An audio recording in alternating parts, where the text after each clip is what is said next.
श्री राधे, जय माता दी। एक बहन ने मेरे से बात की कि दीदी मैं बहुत ज़्यादा समस्या में हूँ और हमारे ऊपर बहुत ज़्यादा कर्जा हो गया है, पति की नौकरी नहीं लग रही है और उनकी ओर इतनी समस्या थी कि आप खुद सोच सकते हैं कि जिसके घर में कमाना वाला हो और उसकी नौकरी छूट जाए तो उसके घर की क्या कंडीशन हो सकती है इस महंगाई में। तो वो बहुत ज़्यादा परेशान थी, तो उनको मैंने बताया था। कह रही मैंने बहुत उपाय करे, बहुत उपाय करके मैं हार गई हूँ, अब मैं थक गई हूँ, अब मैं क्या करूँ। मैंने उनको बताया, मैंने कि अब आप हनुमान जी की शरण में जाइए, क्योंकि हनुमान जी जो कलयुग के देवता हैं, जागृत देवता हैं। जो बड़े से बड़ा काम हनुमान जी, ऐसा काम कोई नहीं है जो कि हनुमान जी नहीं कर सकते हैं।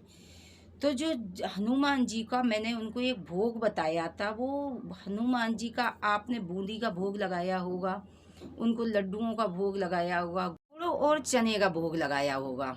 अब मैं आज आपको ऐसा भोग बताऊंगी जो कि आप भोग लगाएंगे, कम से कम वो 21 मंगलवार भोग लगाएंगे, क्योंकि जब वो इतना थक गई, उन्होंने बोला दीदी मैं बहुत उपाय करके थक गई। यदि आप बता रही, कहते हैं ना कि जब भगवान सारे रास्ते बंद कर देता तो कोई ना किसी को जरिया बना के वो जरूर भेजता है, क्योंकि जब भगवान का ये नियम है, भगवान जब तोड़ देगा, एकदम तोड़ देगा। जब इंसान गिरने लगेगा तो भगवान अपने आप हाथ थाम लेगा, किसी न किसी रूप में किसी न किसी को भेज देते हैं वो।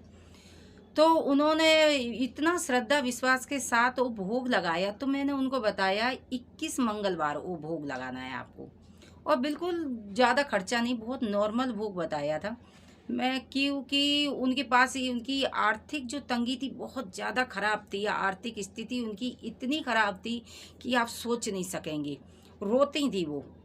और उन्होंने श्रद्धा विश्वास के साथ वो एक बार भोग लगाया। मैंने उनको 21 मंगलवार बोला, और मैंने उनसे बोला आप 5 मंगलवार में आप चमत्कार देखेंगे कि हनुमान बाबा कहीं न कहीं से आपके रास्ते ज़रूर खोलेंगे।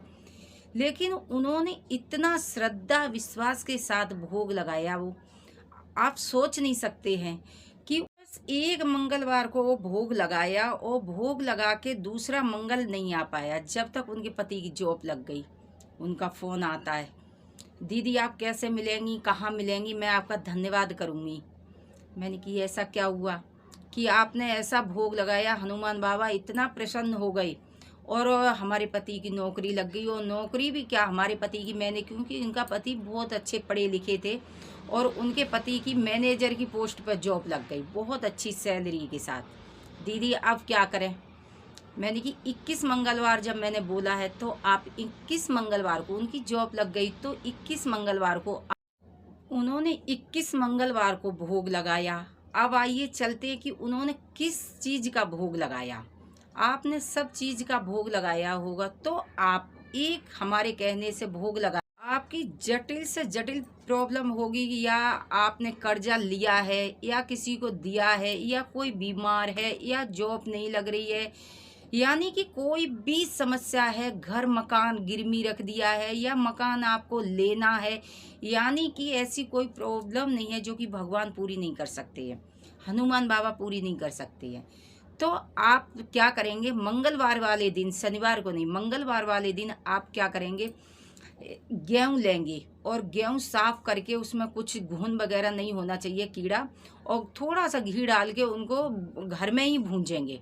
गेहूँ किसी अच्छे वो साफ कढ़ाई में भूंजेंगे, आप लहसुन प्याज का प्रयोग ना हुआ हो उसमें, उसमें भूंज के जब हल्के हल्की ब्राउन हो जाएंगे तो एक पात्र में रखेंगे, उसमें थोड़ी सी गुड़ रखेंगे, एक तुलसी का पत्ता रखेंगे। बस गेहूँ गुड़ का भोग, और आप 21 मंगलवार करेंगे। आप 21 मंगलवार श्रद्धा से यदि आप करेंगे तो आप 24 घंटा में इसका रिजल्ट देखेंगे, एक ही मंगल में। लेकिन जो आप 21 मंगलवार का संकल्प लेंगे तो एक ही मंदिर में करना होगा, और 21 मंगलवार का यदि आपने संकल्प लिया है तो 21 ही मंगलवार आपको करना ही होगा। तो आप गेहूं और गुड़ का यदि आप भोग लगाएंगे, 21 मंगलवार होते होते आपने जो काम सोचा है ना, वो काम तो आपका पूरा होना ही होना है। लेकिन आपके आय के इतने रास्ते खुल जाएंगे कि आप सोच नहीं सकोगे, आपकी लॉटरियां लगने लग जाएंगी, इतने पैसे वाले बन जाएंगे। अगर आप लखपति हैं तो आप करोड़पति बन जाएंगे। आप देखेंगे हनुमान जी से जुड़ें, आप हमसे जुड़े और ऐसे ही जुड़े रहिए, तो ऐसे ही नए नए उपाय लाती रहूंगी और आपकी जिंदगी में नित नए चमत्कार होते रहेंगे। जय श्री राम, जय बालाजी।